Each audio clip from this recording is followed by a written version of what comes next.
عسلامة ومرحبا بكم الناس الكل، إن شاء الله تكونوا بصحة جيدة والناس كلها بخير.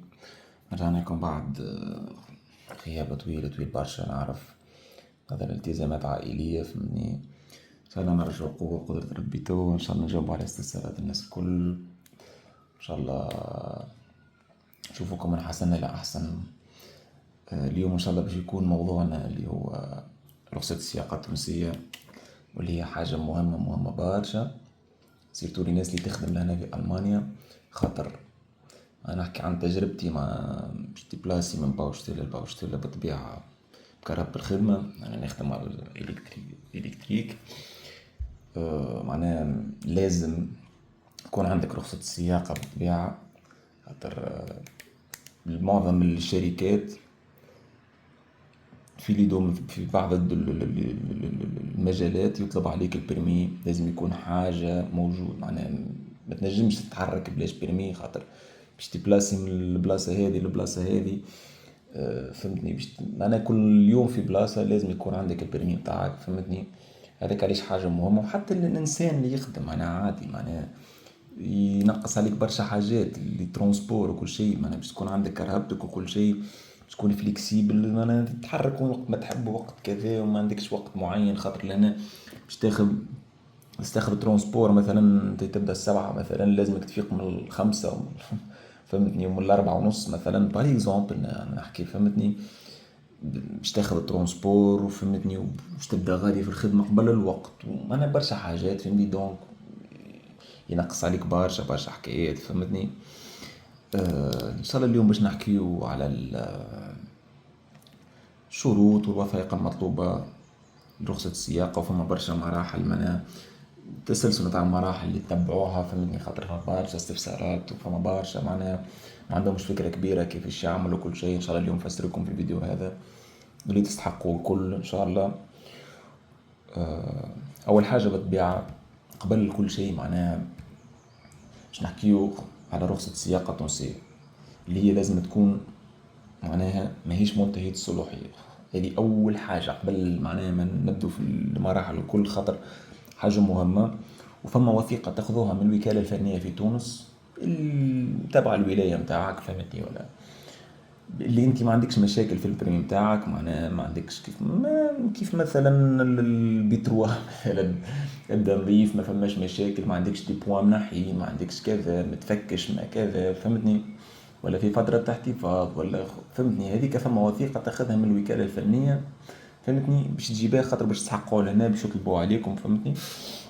هذه أول حاجة. ثاني حاجة اللي هي مدرسة تعليم السياقة. وبالطبيعة لهنا أنا نطلب منكم باش تاخذوا وقتكم بالكدا، خاطر راي الأسعار تختلف، ساعات تختلف برشا. تسأل في روحك علاش يكون ما بيناتهم مام با 500 متر مثلا، هذه بالبري هذيك وهذه بالبري هذيك. انا نحكي عن التجربه نتاعي، بالبري يخلطوا حتى ل 600 700 اورو انسكريبسيون، فري انسكريبسيون، مانيش نحكي جوست باش تعمل ان ميل. دونك معناها لازمك تخلص 700 اورو. تخيل في مخك معناها 700 اورو ما حتى شيء. ما نحكيش من بعد على الامتحان النظري والامتحان التطبيقي والسوايع متاع السياق. جي دي بيان سوايع متاع السياق، خاطر برمي معناها انا نحكي عن تجربة عملت 10 سوايع. خاطر كومام مش حكاية سياقة لهنا، لازم السياقة حاجة، وانه فما برشا قوانين وبرشا حاجات مختلفة على تونس لازمك تحطها في مخك. مش معناها نسوق راني معناها سي بون نمشي نعدي وكا، لا ماهيش حكاية سياقة. انا نسوق عندي برشا نسوق بالكدا، فهمتني؟ اما لازمك، فهمتني؟ ثم بعض القوانين لازمك معناها تحطها في مخ وكل شيء، وفما برشا حاجات، وفما معناها لازمك ان شاء الله قدر ربي توكي تبدو معناها تتعلموا وتفهموا واش نقصد، فهمتني؟ دونك ما انا مديش تقول باش نعمل مثلا ساعتين ولا 4 سوايع 5 سوايع باش نقول سي بون هكا، لا تاخذ وقتك بالكدا. وبالنسبه للبري زادا تاخذوا وقتكم، خاطر البري راهي تختلف بالكدا ما بين بلاصه وبلاصه. يعني مثلا انسكريبسيون، ما بين انسكريبسيون والابليكاسيون اللي باش تتعلم بها الكود، بالطبيعة تختار انت اللغة وكل شيء. وحتى في الامتحان تختار انت اللغة اللي تحب تعدي بها، سواء عربية ألمانية فرنسية، حر معناها باش تعدي. انا كلفت لي حكاية 350 اورو. فما ديزيكول معناها توصل 700 اورو. شوف الديفيرونس، حكوا على 350 400 اورو، فرق معناها كبير برشا يتسمى، فهمتني؟ باهي، اول حاجة لازم تكون عندك لو فين سال تيتل نتاعك، سواء إقامة دائمة ولا مؤقتة، ولا حتى بالنسبة اللي جاي جديد مثلا عنده في الفيزا نتاعو ما نعرفش 3 موا 6 موا، هذيك التقضي زادة، فهمتني؟ كيف ما قلت لكم، رخصة سياقة تونسية تكون سيرة المفعول غير منتهية الصلاحية. بعض الولايات الألمانية بطبيعة تشترط تكون انك معناها هزيت البريمي في تونس وبقيت في تونس موا 6 موا على الأقل، مش هزيت البريمي تو ومن بعد شهر طلعت لألمانيا، خاطر من بعد يولي يخم يقول لك هذا جوست هز البريمي غادي باش يجي معناها ساهل هنا وكل شيء، فهمتني؟ دونك بعض الولايات ماهوش الكل بالطبيعة ما نعموش. تستحق ترجمة زادة تاع رخصة السياقة التونسية.